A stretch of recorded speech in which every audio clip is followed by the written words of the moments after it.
They're actually moving into Branson, so there's likely to be some very strong winds in Branson. And when we've been watching our tower camera, there's actually still some boats out on the lake. So if you're watching me now and you know somebody that's out on the lake in a boat, call them, get them to dock, any dock, get them off the lake very quickly. This is a KY3 and KSPR News special report. Hi there, I'm Ethan Forhetz. We're following breaking news right now in Taney County. A major rescue operation underway on Table Rock Lake, where an amphibious boat has apparently capsized and sunk. It happened during a fierce storm that brought winds well above 50 miles per hour. This is being called a mass casualty event by authorities there. It doesn't necessarily mean fatalities, but they're calling it a mass casualty event. Mandy Rogers provided some of the first photos of this scene, and she told us that down here CPR was being performed on one of the victims. That's from her seeing it firsthand. Take a look now at the first pictures coming in from the scene down there. Firefighters and paramedics on the shore, boats out in the water, divers searching. And right now they're looking to see if there are more people in the water. We have 8 confirmed fatalities. And I think we have some different video now we're seeing for the first time. This is from the other duck boat. This is from there were 2 duck boats in that video. This is from the first duck boat. This is the one that actually made it to shore. Paul Lemus sent us this video, and you can see just how awful that ride had to be for those folks. Yeah, they don't look like they're in distress. You can see them laughing. They don't know how very serious this is. They're out there on the lake looking for people who were on the duck boat and who have still not been found. And we have team coverage of this deadly event. Taylor Frost is live outside City Hall in Branson, where families have been told to go if they know they had loved ones on that Ride the Ducks boat. But first, we go to Caitlin Sinnett, who is live near that scene. This is video of what the water looked like on Table Rock Lake when, about the same time as that storm was rolling through and that duck boat capsized and sank to the bottom of the lake. Those are some real waves. Yeah. This video comes to us from Jenny Phillips Hudson Carr, shot from the Branson Bell this evening. Let's roll it and we'll see it together. Oh, those poor people. Oh my gosh. Poor guys. Oh my gosh. Oh my gosh. Oh no. Oh no. There was a thunderstorm warning that went into effect at 6:32. Our meteorologists say the wind was out, not just on the front end of this storm, but out ahead of it. Some terrible news that we just got, which was that the 2 more bodies have been recovered this morning here at Table Rock Lake in Branson, bringing that death toll to 13. Federal investigators with the NTSB, the National Transportation Safety Board, say they are sending their GO team to Table Rock Lake this morning. They're going to try to figure out exactly what caused this accident. Frances Tia Coleman lost her husband and all 3 of her children in that tragedy. And she says the captain of the boat said they wouldn't need their life jackets, even though the life jackets were sitting right above them. As I was swimming up, I was praying. I said, Lord, please, let me get to my babies. I got to get to my babies. I got to get to my babies. And I was kicking, and the harder I fought to get up to the top, I was getting pulled down. Tia finally managed to make it to the surface. Oh my God, they were jumping in saving people. They were throwing life rafts out to everybody, but I couldn't reach it. I couldn't get there in time. And so somehow I managed to get to the boat. These beautiful people, angels, I don't know who they were. They pulled me up. And when they pulled me up from the boat, I didn't see any of my family. Tia lost 9 members of her family, including her husband and 3 small children. It was said that that there are life jackets, but don't worry, you will not need them. And we were never told after that to grab them. If I was able to get a life jacket, I could have saved my babies, because they could have at least floated up to the top and somebody could have grabbed them. And I wasn't able to do that. Her life will never be the same. Based on what me and my family went through, I never want to be on any boat ever again in my life. We're live at the scene of what appears to be a fireworks plant explosion out near Pleasant Hope. Francis Watson is live at the scene tonight. And Francis, I know firefighters are still working the scene. What can you tell us at this point? Well, right now we are waiting from official word from either the Polk County Sheriff's Office or a fire captain with one of the many fire departments that are here. But this is what I can tell you. This is A&M Pyrotechnics. If we can just pan out here, you can see what is left of the building. Apparently, a few hours ago, there was something that led to an explosion. Again, we're working to get the information confirmed as to how it started. Captain Wood, you said that there were explosions when you guys were driving here. Can you describe what it sounded like or felt like? It just sounded what I thought was thunder at first, and then had a neighbor come over and say, hey, I hear more than what sounds like an explosion, sounded like fireworks. And then he said, look at that big plume of black smoke. And I was like, okay, we're going towards where that black smoke is. And then I notified our dispatch that, hey, we need all the help we can get. I can tell you this, amazingly, only one person was inside. We've got video of when she was taken by helicopter to the hospital, which is incredible to say that nobody else was in there. Now, the fire captains did mention that there were other employees who were inside that building who had left moments before that explosion. They all went off to various fireworks shows because, as you know, tomorrow's the 4th of July. Had they been inside the building, the fire captains say, this could have been much worse. So right now, as it stands, one person was life-flighted to the hospital with what they're calling moderate to serious injuries. We're getting a better look at what's left of a fireworks warehouse here in Pleasant Hope this morning. An explosion, you can see, leveled this building right here last night. So far, we know one woman is in the hospital in critical condition. It happened at the AM Pyrotechnics plant off of Highway 215 right here in Pleasant Hope. Jasmine Dell is live there this morning as investigators arrived to look for evidence in what caused this disaster. Jasmine. Paul and Maria, I just want to show you just how bad this explosion was right here behind me. As you can see, there's only one wall left. First tonight, fireworks shows canceled after that devastating explosion at AM Pyrotechnics headquarters in Pleasant Hope.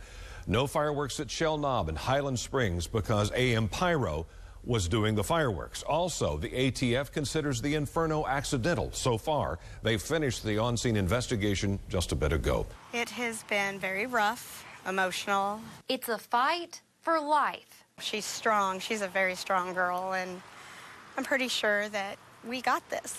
Burns now cover around 60% of 28-year-old Samantha Dean's body. She was the only one working at AM Pyrotechnics headquarters when it exploded Tuesday night. Stopped at the hospital and waited for her to get there, and 6.5 hours later, after she was medically flighted into Mercy, we finally got to see her for the first time.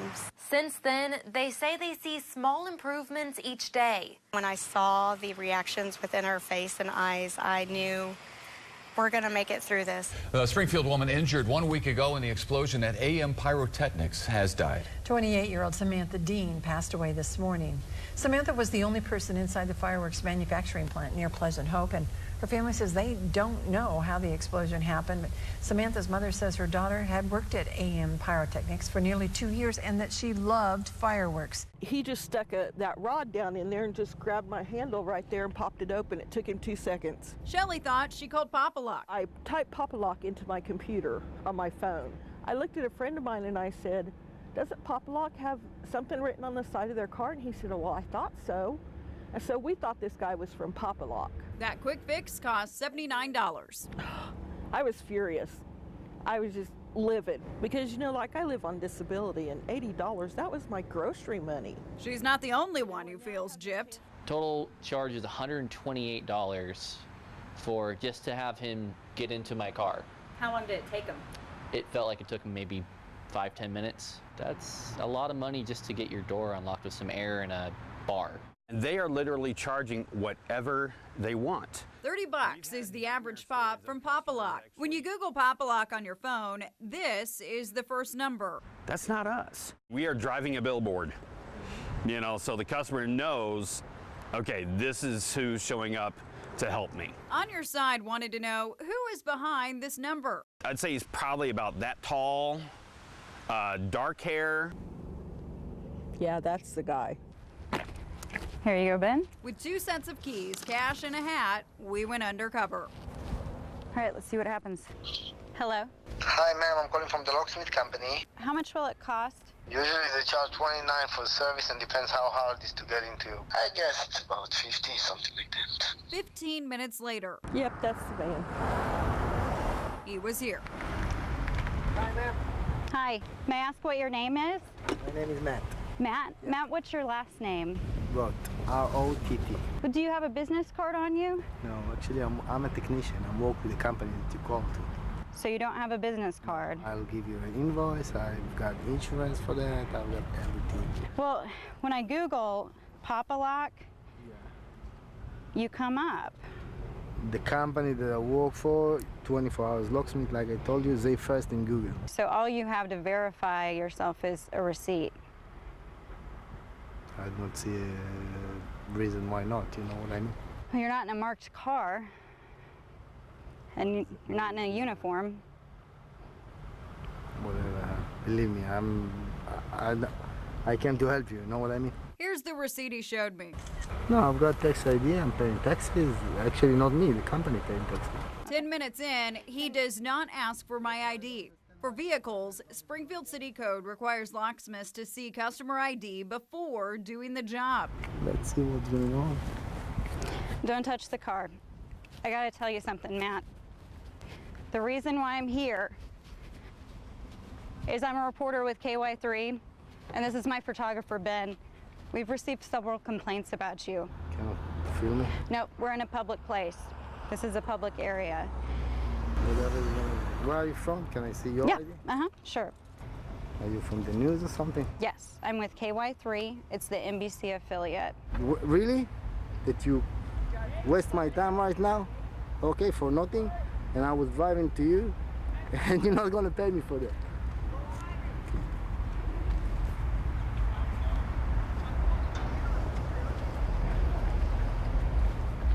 That's unique, you know what I mean?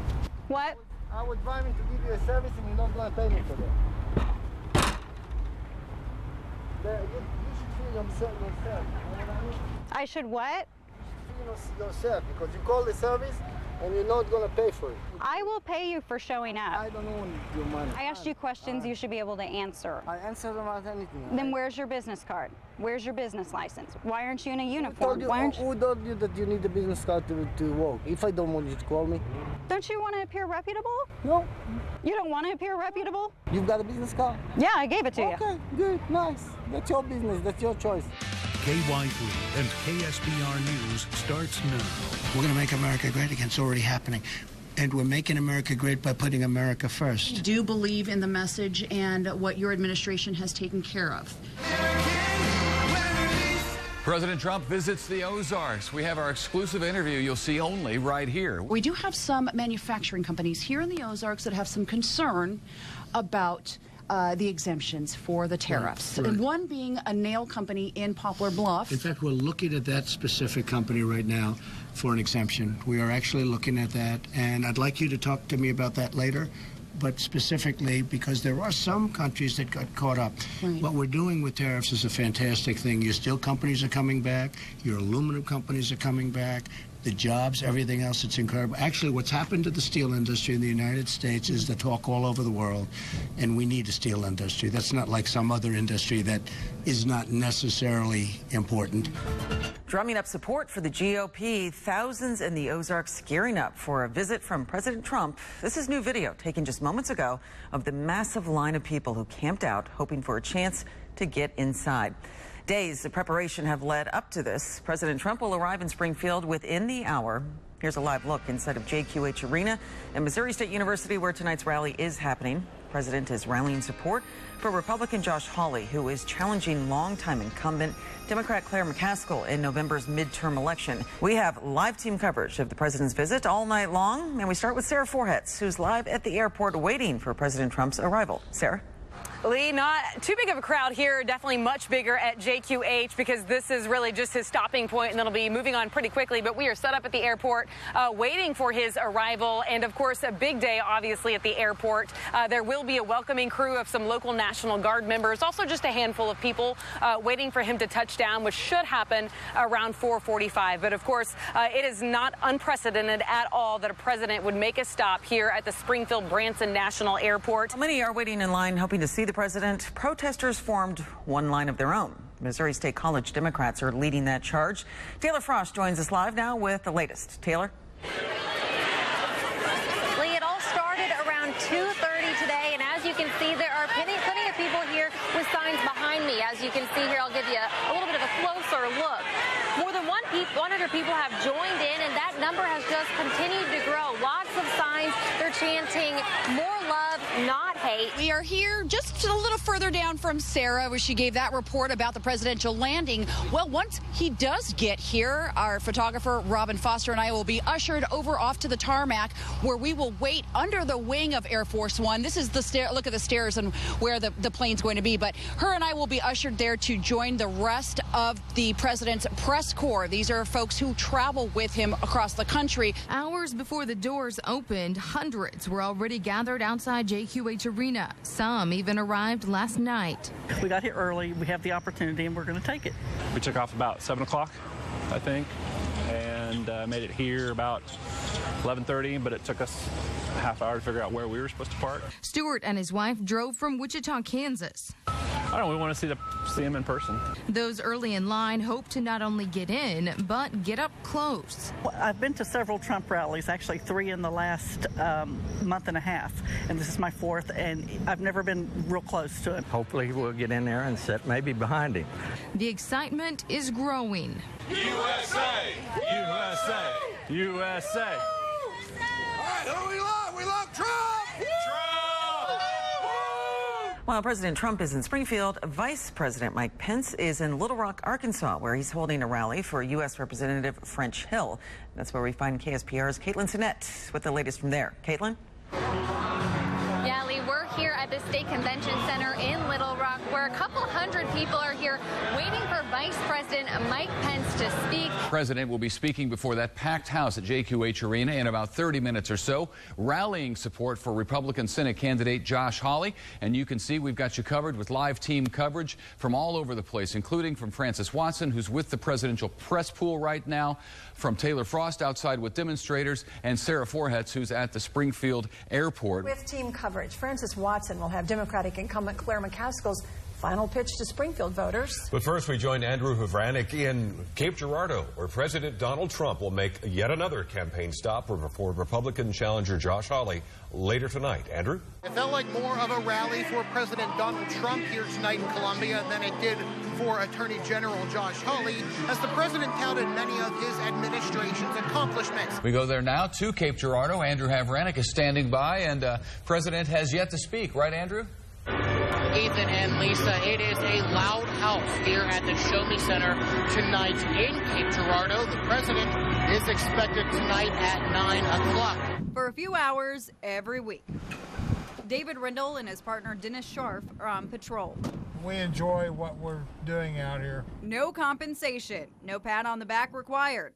Here's why they care. Well, I had a friend that was a paraplegic, and I remember him always saying how hard it was to find handicapped spaces. My wife is handicapped. We're both disabled, so we know the frustrations that can be involved with handicapped parking. We tagged along with David and Dennis as they checked 3 Walmart Supercenter parking lots. First up, Glenstone and Kearney. It didn't take long for David to find cars without the right tags or plates. Just a warning here, the hang tag is not properly displayed. I'm a volunteer with the Springfield Police Department. We enforce handicap parking. Are you aware that your handicap license plate has expired? Another warning, make that 2 within 5 minutes. We're done at this lot. Next up, Kansas and Kearney. There it is, laying on the floor. A warning for this driver. This vehicle has the proper tags, but you cannot park on the stripes. Since he's in the vehicle, I'm going to just give him a warning. I'm going to explain to him what that spot's for. Do you know that you're parked illegally here in this striped area? Yeah. Well, why'd you park here then? Because my wife has had 2 back surgeries. Well, couldn't you just drop her off? Well, couldn't you just drop her off at the door and then go park in a regular parking space? David decides to give the driver a ticket. Heat volunteers are certified by the city and the police department to write tickets. We're issued a regular police ticket book, so our tickets are as good as an officer's. Do you know why it's illegal to park here, sir? Pardon? Do you know why it's illegal to park in the striped area? I don't give a why it's illegal. Well, I'd like to just I don't care. Well, you should. You know why? I care because of my wife, not because of anybody else. You could have dropped her off at the door, and you could have drove and parked right over there. And run around here until everybody's done. This area here is for somebody that's got a wheelchair or a ramp to come out of their vehicle. Here, you can have that. Well, it's not for me. It's actually for you. Now, you're welcome to go to court, and you can explain to the judge your situation. You might as well keep it. I don't need to keep it. I'm going to place it. Don't be touching my car. I'm going to place it on your windshield. No, you're not. Would you like me to get a police officer? You call one. I don't care. He wants an officer. Okay. I'll be en route to that North Kansas call. A few seconds later, his wife returns and he drives away without the issued $75 ticket. So now what do you do? We turn this into the court, and they'll mail it to him, and he'll get the ticket anyway. What do you think about his reasoning? I disagree with it because it's illegal to park there, and he was refusing to listen to the reason why. That original whistleblower not only called into question the work environment she faced at Greene County, she also questioned some of the tactics that she says were used to get that sales tax increase passed in November. I asked Trista Herzog what convinced her to finally come forward in this interview that you will only see on KY3 and KSPR. For me, it was about doing the right thing. I have a 5-year-old daughter, and I tell her all the time, if you see something wrong or something you think is wrong or something happening to others that is wrong, to step up. And if I couldn't do that myself, how could I teach her how to do that? Former Greene County employee Trista Herzog filed the very first complaint with the state auditor's office nearly 8 months ago, questioning tactics used to get that sales tax increase passed, specifically naming presiding commissioner of Greene County, Bob Surton. I certainly faced requests to do things that I was not comfortable with, requests to do things that I thought compromised my ethics and the ethics laws. Herzog said in her formal complaint to the state auditor she resisted, but the requests kept coming from Surton. Many of them she considered a push for her to advocate for the sales tax increase. When she filed as a protected whistleblower, Herzog fully intended to keep her job with the county, but says ultimately the pressure of coming forward proved too much, and she resigned. Herzog says her complaint and now some 25 others are yet to be investigated.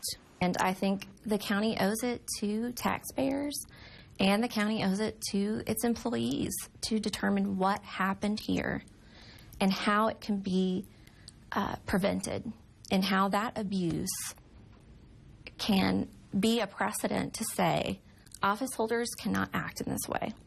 The Missouri Ethics Commission cannot issue decisions right now because the commission only has 3 members. That means they don't have a quorum when it comes to having meetings.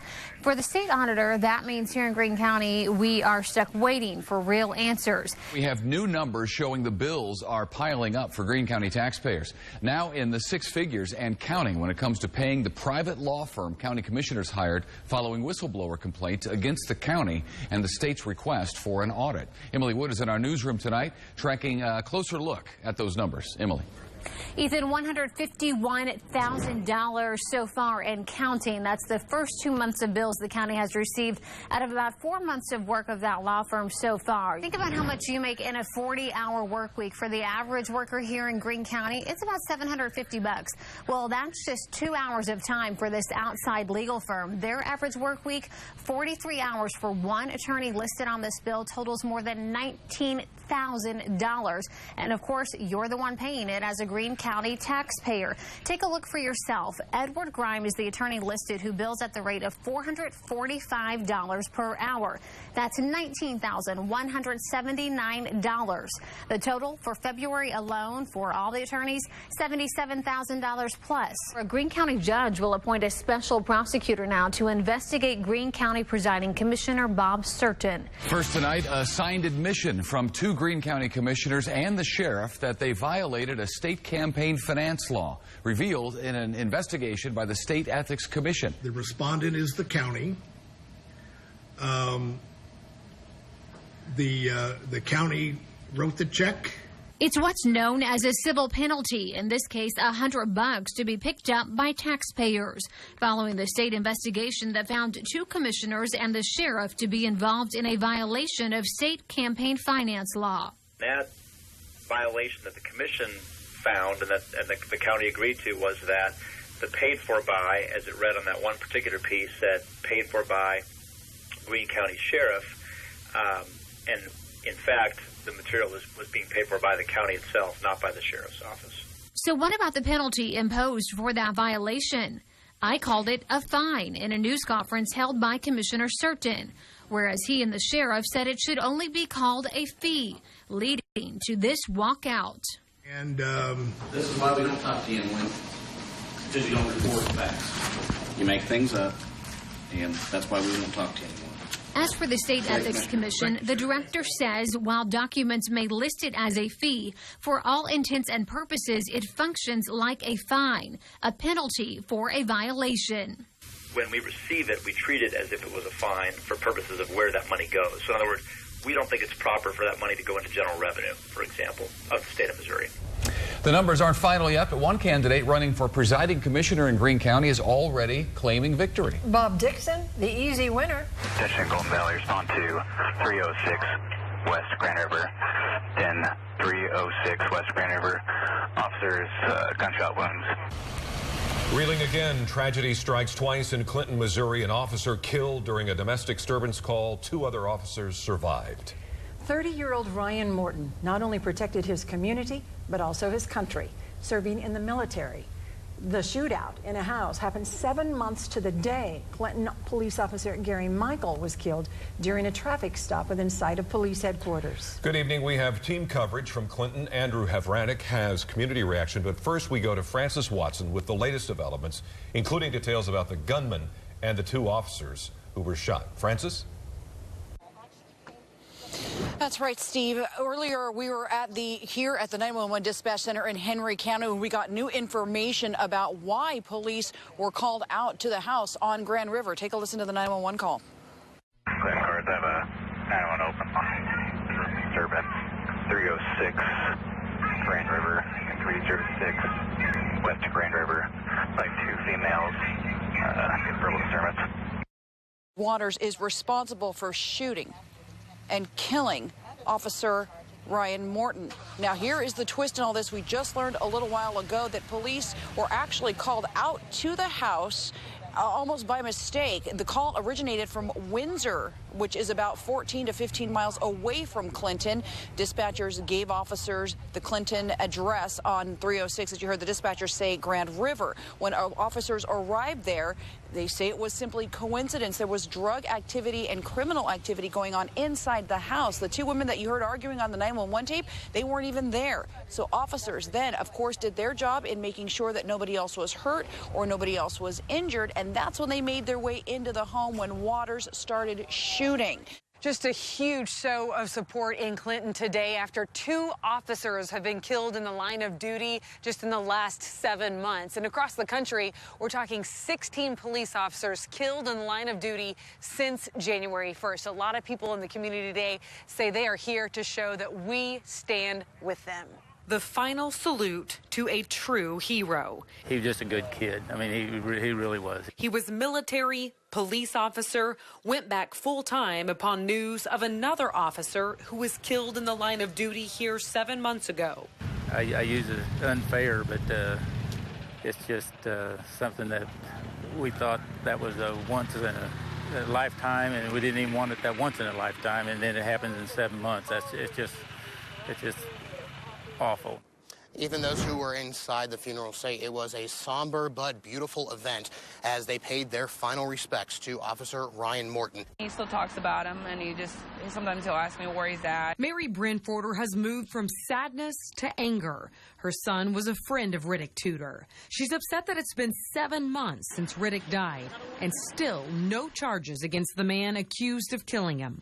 I don't know if everyone got all their ducks in a row, or they're just got partial ducks. This man, Lonnie Yeager, was behind the wheel last September when police say he plowed into 5 people just outside the school playground, 2 staff members and 3 students, killing Riddick, who was only 10 years old. What we've heard about his medical issues, that he shouldn't be driving at all. Yeager had previously been arrested for driving without a license, driving while intoxicated, and he told police that he had a brain injury years prior and has never had a valid license. Shocking. Very shocking. That case against him was somehow recently dismissed. We went out this morning and captured this, Lonnie Yeager driving again. And parents tell us he's been doing so for months. But tonight we've learned it's perfectly legal. The Department of Revenue tells us they issued him a valid license just 2 weeks ago. Mary is asking how. I think the doctors don't know what they're doing, or the DMV don't know what they're doing. We stopped by Lonnie's house today to talk to him about how he got a license when he has a court-ordered guardian and the courts have deemed him incapacitated. He was home but would not come to the door. So many still wanting answers in an increasingly disturbing case. When will we know? Why is it fair for him to not be charged? Good evening. The driver accused of hitting and killing a Springfield boy more than 7 months ago has tonight lost his license. I don't expect him to go to jail for the rest of his life, or even for the 10 years that Riddick was alive. I don't think that that's what's going to happen. But he definitely should be held accountable for a decision that he made. This was Riddick Tudor's mom holding on to hope that the man who hit and killed her son would be held more accountable.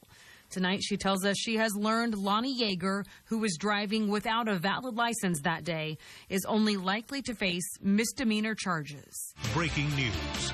The driver who hit and killed a Springfield elementary student 1 year ago is now charged. I'm Lisa Rose. I'm Ethan Forhetz. Late today, Greene County Prosecutor Dan Patterson charged Lonnie Yeager, this man, with 3 misdemeanors, including operating a vehicle without a license and 2 counts of lying on a state form when applying for a driver's license. It's just the latest in the investigations into Dr. Hawk. The complaint started way before Jillian's overdose. 20 years ago, the California Medical Board took away his medical license for 15 years. The paperwork says it was after he had a bipolar manic episode.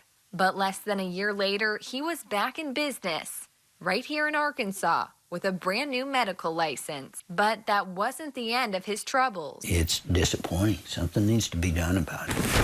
These are just some of the 900 pages that make up Dr. Hawk's file with the Arkansas State Medical Board. Complaints from patients, doctors, even former staff members. I truly wrote more prescriptions for narcotics in 10 days than I had in over 20 years. I had not seen one normal patient.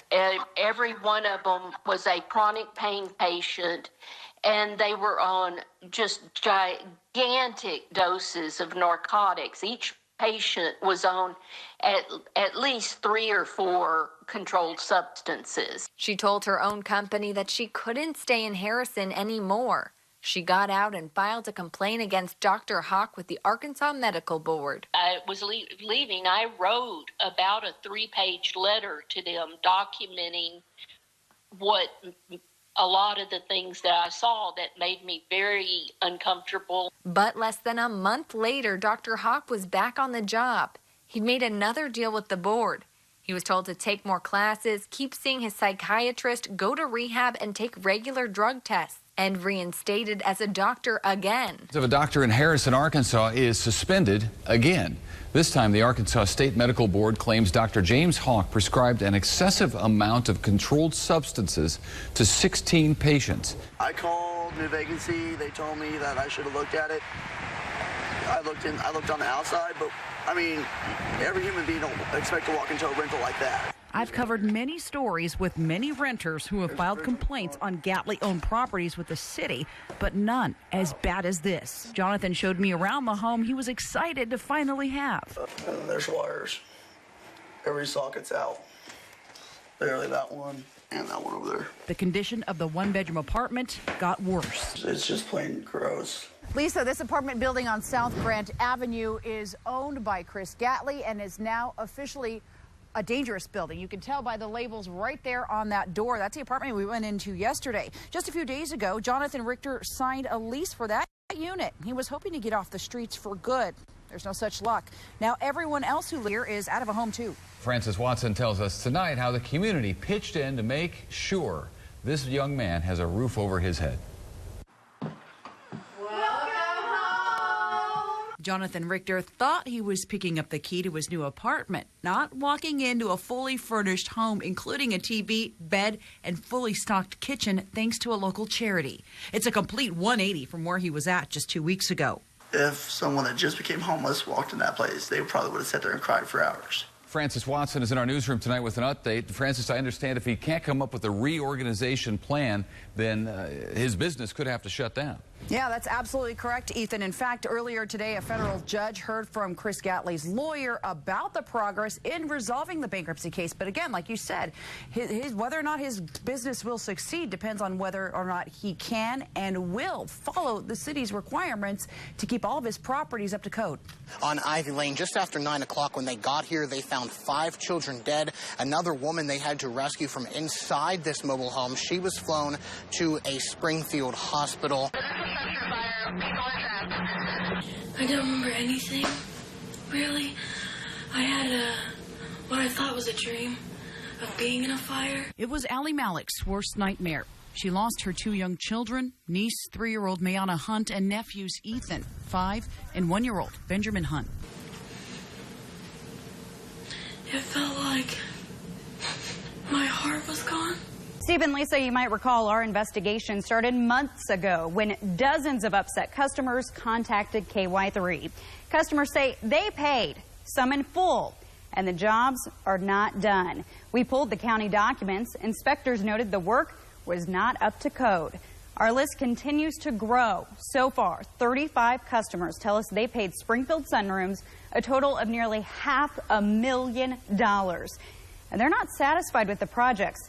It's not just them. The IOU list goes beyond homeowners. Tonight, we pressed the candidates, Democrat Senator Claire McCaskill and Republican Attorney General Josh Hawley, on the hot topic of health care. We played their unedited answers in full. First tonight, Claire McCaskill. Very soon after we passed Obamacare, I began seeing that there are things we needed to do. Whenever you do anything big that changes a lot of things, you've always got to go back and try to fix things. And we've been trying to get folks to go back and fix things, but it became a political weapon. Obamacare has been a total disaster. It has resulted in higher drug prices. It has resulted in health care costs that are out of control. Average family can't afford them. We need to get rid of Obamacare, get rid of the failures of Obamacare, protect people with pre-existing conditions by mandating that insurance companies cover them, and protect young people on their parents' health plans up to age 26. We can do that, get health care costs down, but you know, this corporate welfare, which is what Obamacare is, it is corporate welfare for big insurance companies. We need to stop it. We continue our week-long series tomorrow at 10 with the topic of human trafficking.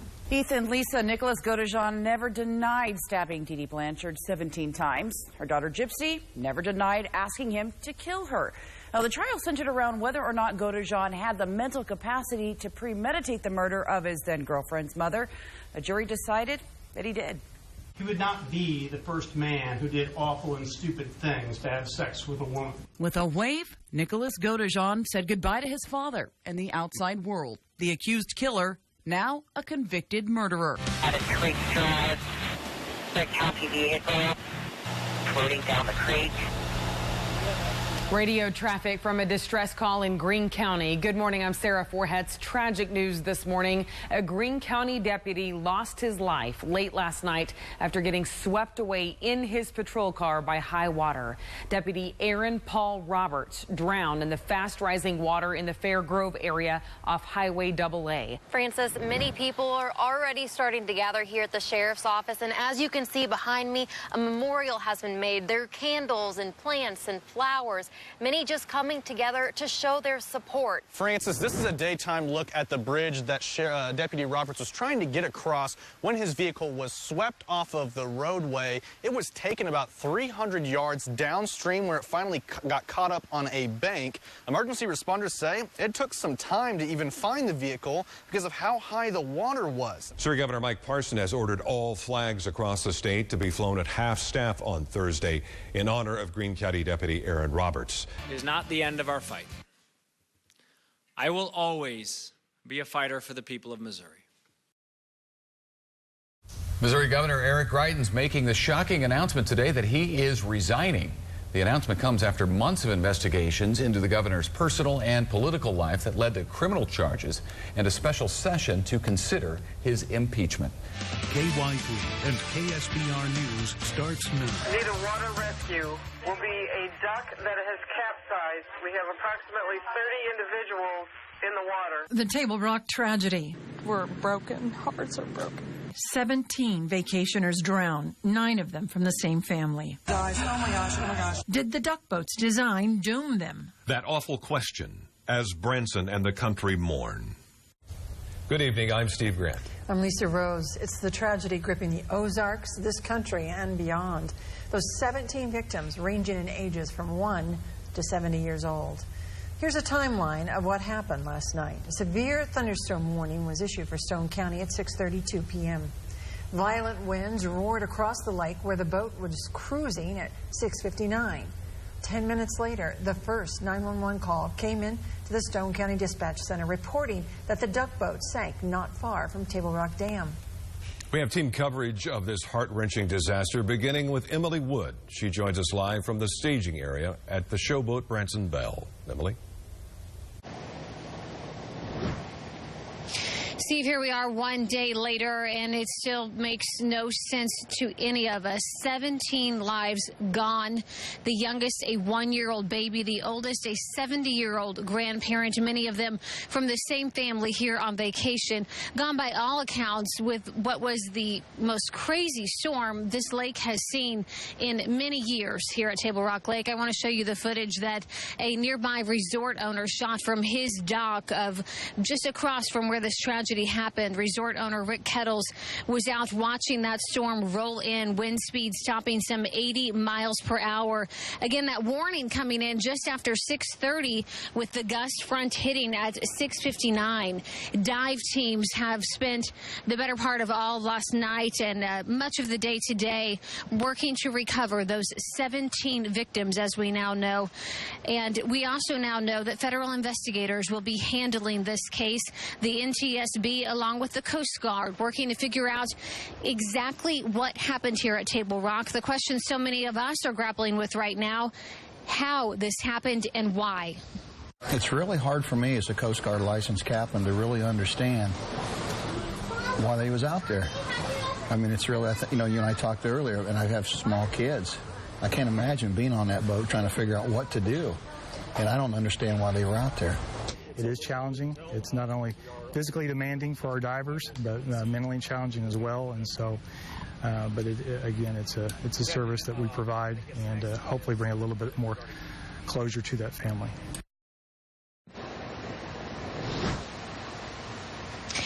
So hard for all of us to understand just what happened here last night, and the video, of course, so hard to watch. I spoke with the Coast Guard member who's leading this investigation. He said it's too early right now to be able to determine how long they may be out here, but the big task in front of them, most likely starting Monday, will be recovering that duck boat now and trying to get more evidence from it. It is some 80 feet underwater at Table Rock Lake.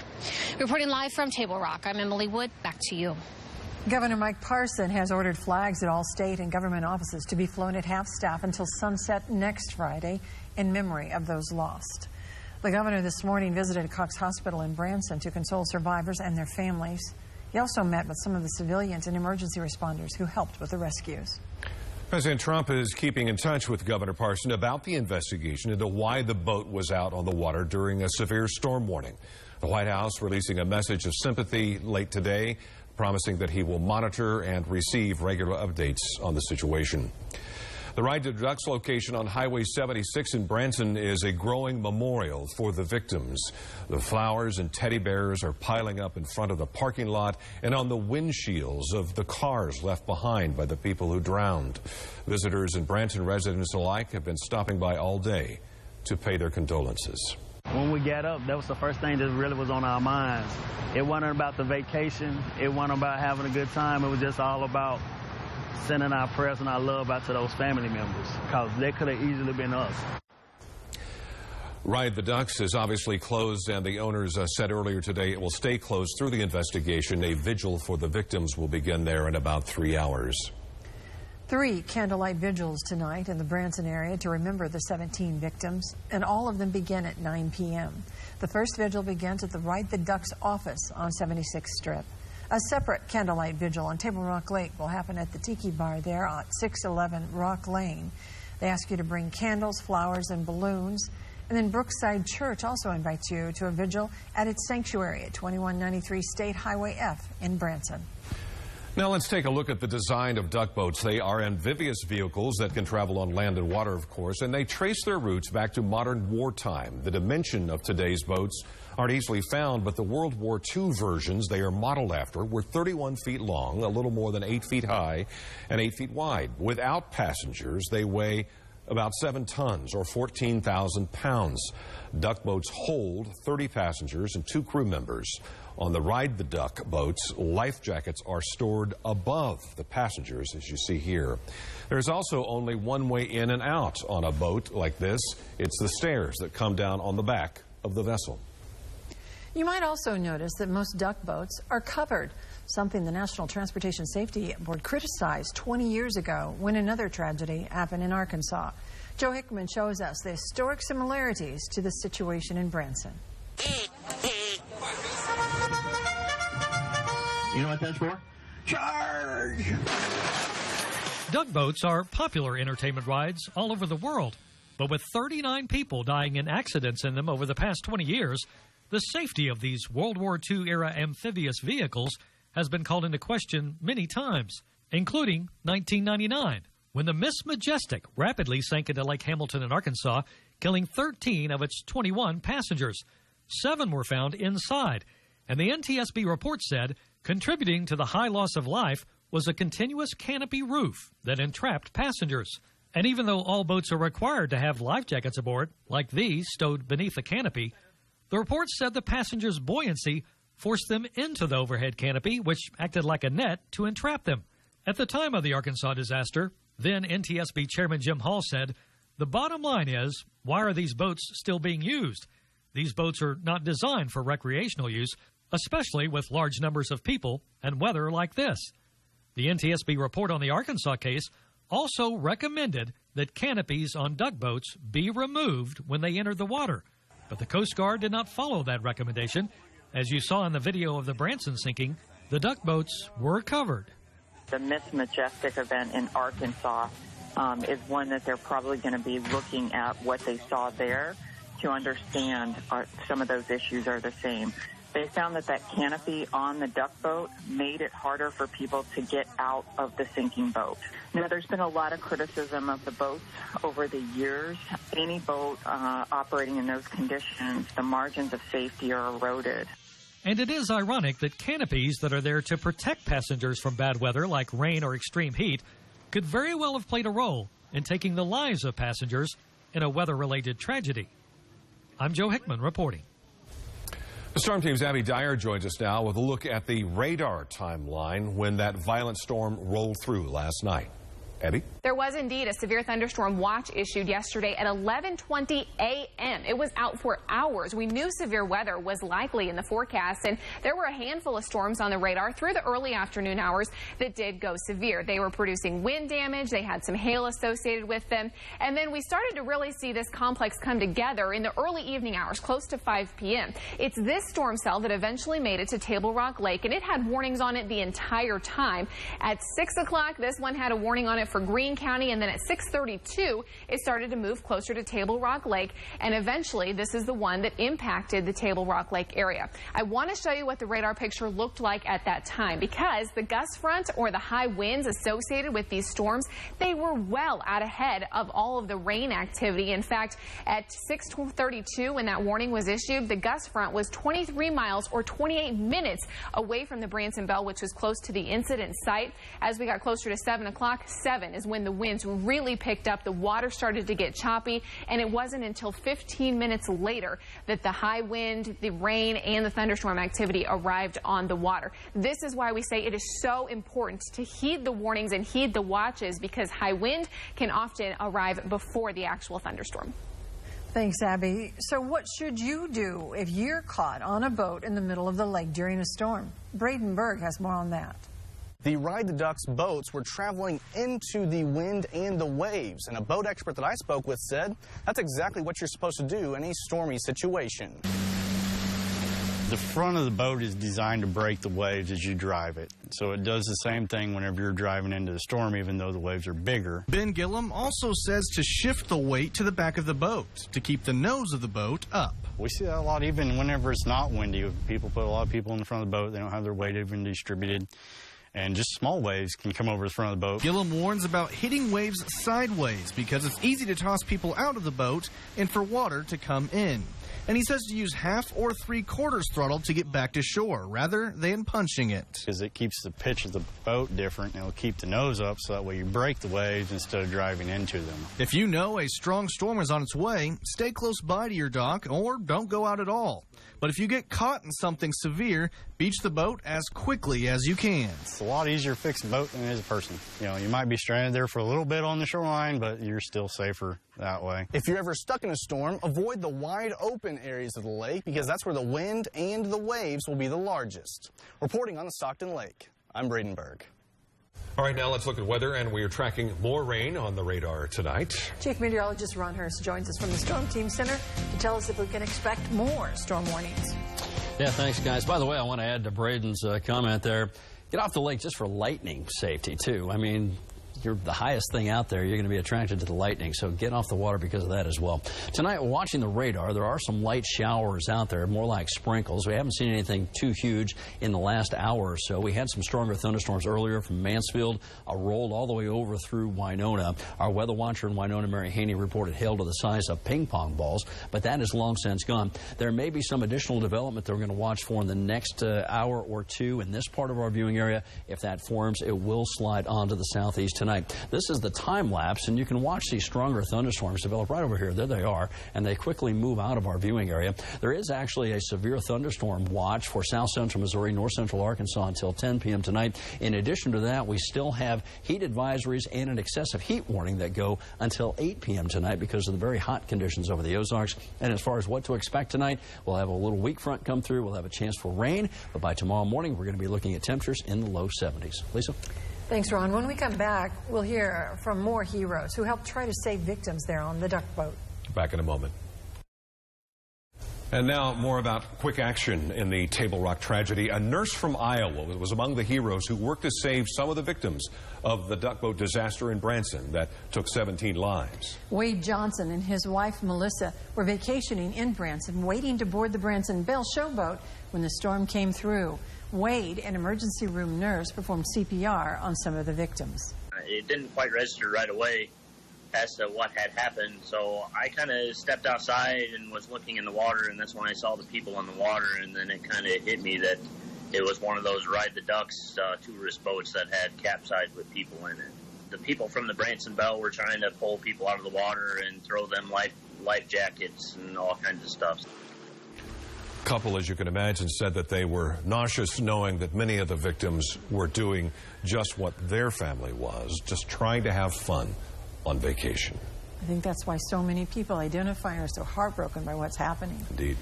We're tracking rain on the radar tonight. Ron is back to tell us where those showers are headed and also if they'll become storms. And now, your KY3 Storm Team forecast. Good evening, folks. So far, so good on the radar, at least for the time being. Of course, earlier, I showed you we had those heavy thunderstorms from Mansfield moving across northern Howe County and southern Shannon County that produced ping-pong ball-size hail. But that is all now gone, and what we're seeing is just very light rain showers out there. Out here to the west, though, notice there is some development. That's something that I'm going to be watching for the next couple of hours.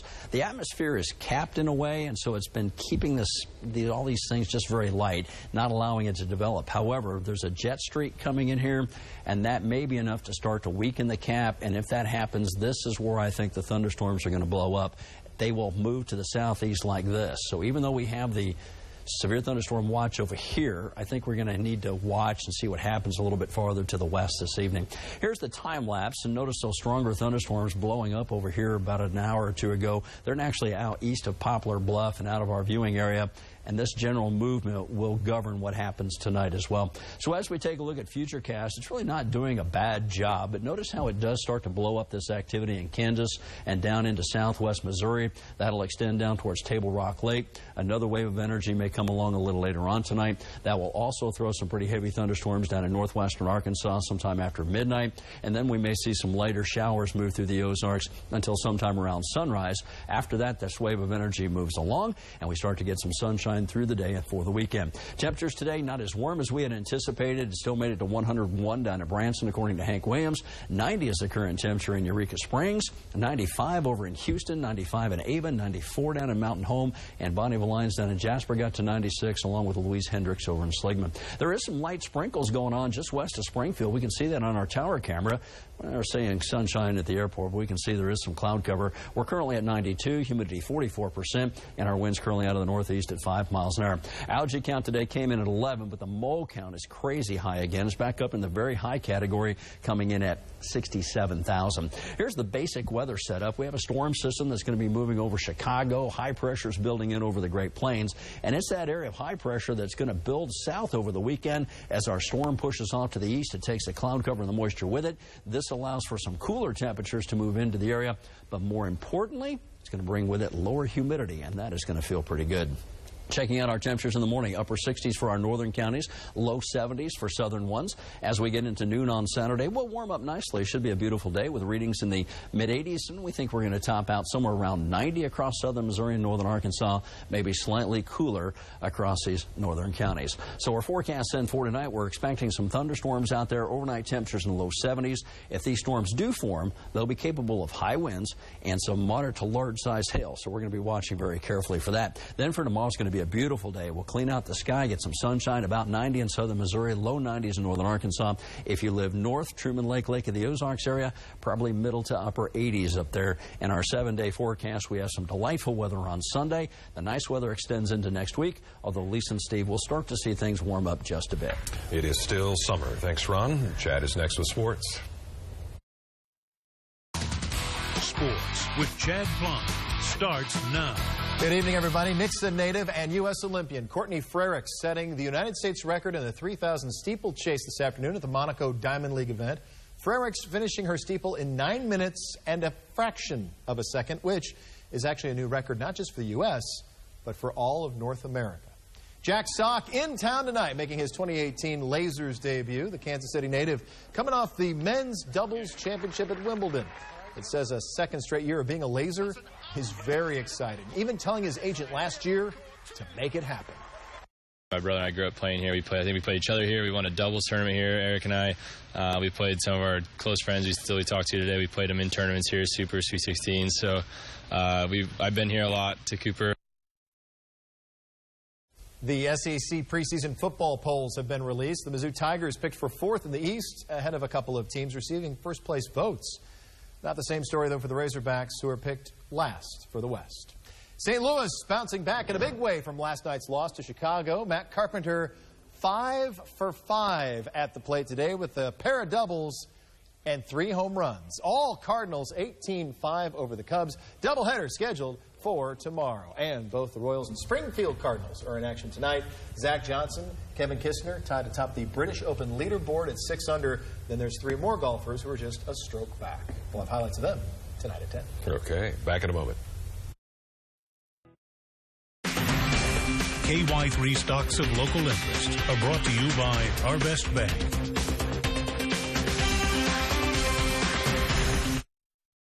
I like this part about after the rain, the humidity goes down. That's right.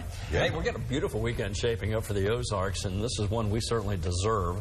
Overnight temperatures in the mid-60s to low 70s. Afternoon high temperatures, upper 80s to low 90s. Plenty of sunshine.